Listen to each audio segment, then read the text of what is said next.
Let's do some kitchen magic, shall we? So today we're kind of just going off the cuff. Again, I've got some ingredients out here. There's some other ingredients in the oven, which I will explain all in a little bit.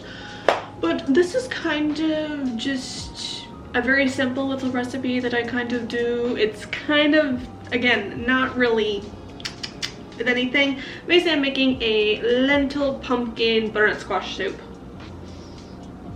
And it will be vegan, so if anyone is mostly plant-based what they're eating, this is also good for you as well. I'll put all the ingredients and try to remember everything that I'm saying, but again, a little off the cuff. You can do what you want to do.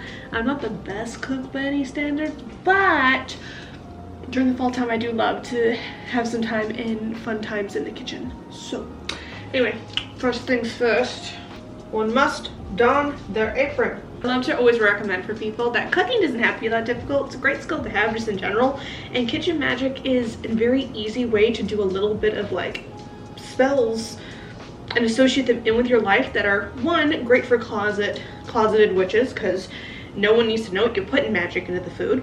It's very, you can, if you don't really know what you're doing or you don't have the associations to the food or anything else, doing something as simple as like lighting a candle, a blessing candle, right before you start your meals are great.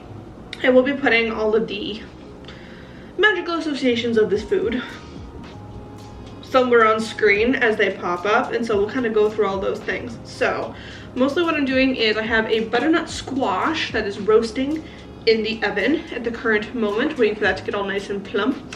I have a lovely can of pumpkin puree.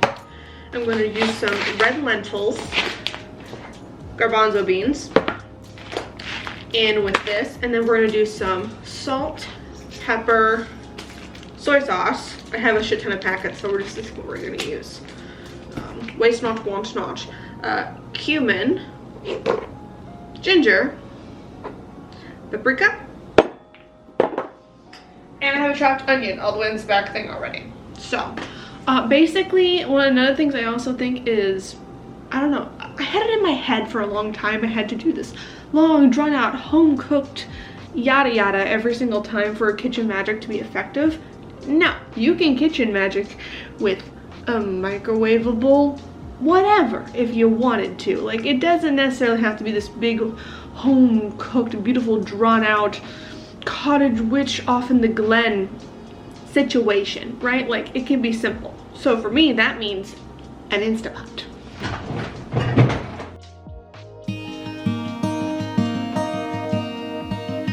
I absolutely love this thing. I got it as a gift from a friend of mine who wanted a bigger one because she loved it so much, and my mother's been raving at me for years to get one, and it's a great blessing. It cooks everything up super quick and wonderful. You can use a slow cooker or cook frozen foods extremely fast. It's all good time, good time, good time. Oh, I also forgot, ingredient-wise, I will also be putting some chopped spinach in this to get some sort of greenery into the food. You know, good for nutrition, fiber, and so on. So, now for the red lentils, it says that it's, what, 1 cup lentil equals 3 cups of water. So since I'm turning this into a soup situation and I don't want it to be too thick, I'm probably going to do 4 cups of water instead of that, and then mix in all the other ingredients as well, so that should be more than enough liquid so that it doesn't, like, the red lentils as they like soften up don't overtake the thing and then become just like one giant solid mass.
So I just hit the soup setting on the Instant Pot, which is for 8 minutes, which should be enough for this anyway, because you're supposed to simmer of this for approximately 8 to 10 minutes. So that should work perfectly for the red lentils to cook all up in that, along with everything else to marinate, and all those lovely spices to infuse into it. So gonna let that do its thing, as we should, and clean up the kitchen that I've now made a mess in. Yeah. Mm-hmm.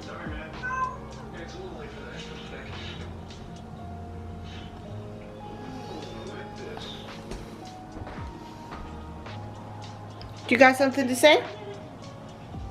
Say hello.